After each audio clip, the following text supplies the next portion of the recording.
Hello friends, कैसे हैं आप लोग। आई होप अच्छे होंगे और अच्छे से पढ़ाई भी कर रहे होंगे।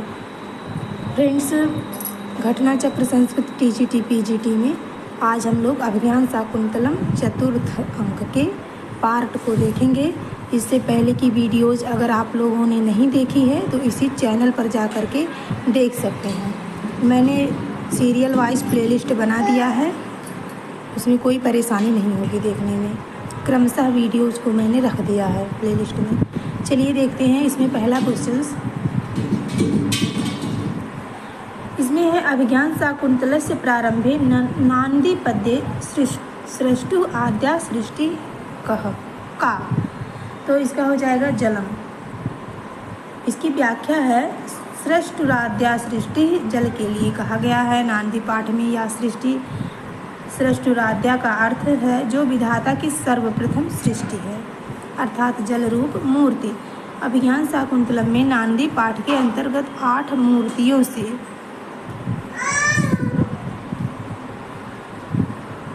युक्त ईश्वर यानी भगवान शिव की उपासना की गई है। दूसरा क्वेश्चन है, दुष्यंतेना हितम तेजो दधानाम भूतै भुवः अवेहितन्याम ब्रह्म अग्निगर्भाम समीमेव। यह सूचना कण्व को किससे प्राप्त हुई? तो यह सूचना जो है छंदोमयी वाणी से प्राप्त हुई। आंसर हो जाएगा डी। इसकी व्याख्या है, शकुंतला के गर्भ में दुष्यंत का तेज पल रहा है। यह बात कण्व को अशरीरधारी वाक शक्ति के द्वारा कण्व को पता चला। अनसुईया से वार्तालाप में प्रियंवदा कहती है कि अग्निशरणम प्रविष्टस्य शरीरम विना छंदोमय्या वाण्या, अर्थात यज्ञशाला में प्रविष्ट होने पर उनको अशरीरधारी छंदोमय वाणी ने बताया। क्या कहा? दुष्यंतेना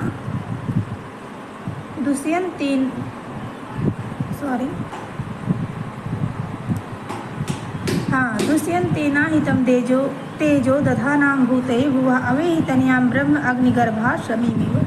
हे ब्रह्मन, दुष्यंत के द्वारा स्थापित तेज या वीर्य को पृथ्वी के कल्याण के लिए धारण करने वाली अपनी पुत्री को छिपी हुई अग्नि से युक्त समी वृक्ष के तुल्य समझो। इसमें उपमा अलंकार और श्लोक छंद है। अगला क्वेश्चन है, शकुंतला के गर्भ में दुष्यंत का तेज पल रहा है। यह बात कण्व को किसने बताई? तो छंदोमयी वाणी ने बताई। इसका आंसर हो जाएगा सी, अशरीरी वाक शक्ति ने। ऐसे भी आंसर में आ सकता है ऑप्शन में कि अशरीरी वाक शक्ति, तो ये आंसर हो जाएगा। ठीक है, चलिए देखते हैं अगले क्वेश्चन को।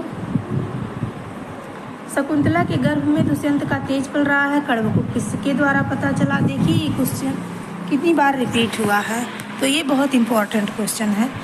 ठीक है, इसका भी आंसर हो जाएगा अशरीरधारी छंदोमय वाणी द्वारा। Answer D. शर्मिष्ठा के पिता थे तो दानवराज वृषपर्वा थे।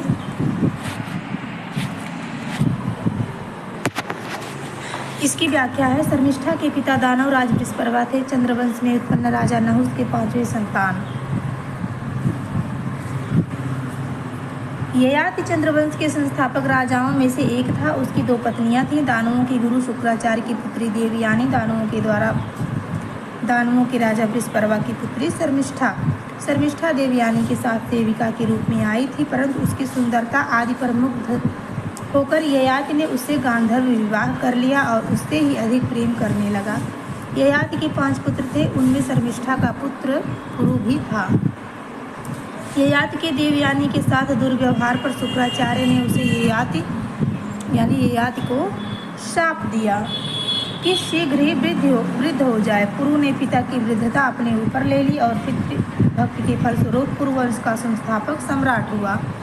अभिज्ञान शाकुंतलम में ययाति के किस पुत्र का नाम उल्लिखित है? तो पुरु का नाम। अभिज्ञान शाकुंतलम में ययाति के पुत्र पुरु का नाम उल्लिखित है। ययातेरिव शर्मिष्ठा भर्तुर बहुमता भव। सुतम त्वमपि सम्राजम सेव पुरुम वापनुः। कण्व कहते हैं कि पुत्री शर्मिष्ठा जिस प्रकार ययाति की अति प्रिय रानी थी, उसी प्रकार तू पद की अति प्रिय रानी हो। उस शर्मिष्ठा ने जिस प्रकार सम्राट पुत्र कुरु को प्राप्त किया, उसी प्रकार तू भी सम्राट पुत्र को प्राप्त कर।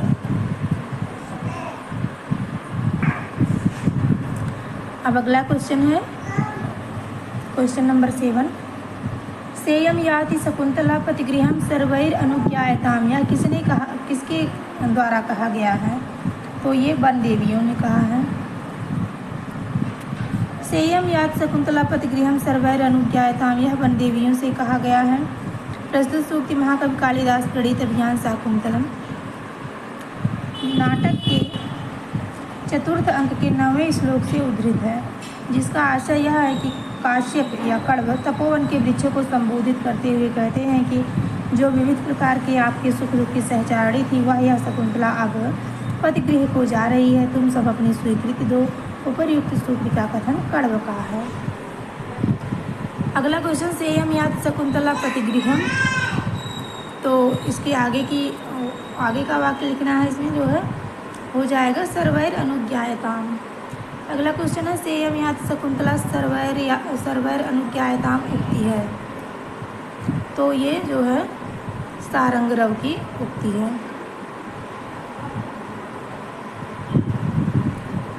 सॉरी, इसमें मुझे कुछ कंफ्यूजन, एक सेकेंड में देख लेती हूँ। यहाँ पे ये गलत दिया गया है आंसर, इसका आंसर हो जाएगा सी, कण्व की उक्ति है। अगला क्वेश्चन है, न तादृशा आकृति विशेषा गुण विरोधिनो भवन्ति प्रियम वदा द्वारा उक्त वाक्य किसके लिए है? तो दुष्यंत के लिए है। इसकी व्याख्या है, न तादृशा आकृति विशेषा गुण विरोधिनो भवन्ति प्रियम वदा द्वारा उक्त वाक्य दुष्यंत के लिए है। प्रस्तुत सूक्ति का तात्पर्य यह है कि उस प्रकार की सुंदर आकृतियाँ गुणों से रचित नहीं होती हैं। उपर्युक्त सूक्ति महाकवि कालिदास प्रणीत अभियान शाकुंतलम नाटक से उद्धृत है। तो फ्रेंड्स, 10 क्वेश्चंस तक कंप्लीट हो गया। इसके आगे के क्वेश्चंस को मैं अगले वीडियो में अपलोड करूँगी। तब तक आप चैनल पर नए हैं तो सब्सक्राइब कर लीजिए और लाइक भी कर दिया कीजिए, शेयर भी कर दिया कीजिए। मिलते हैं अगले वीडियो में, तब तक के लिए बाय बाय।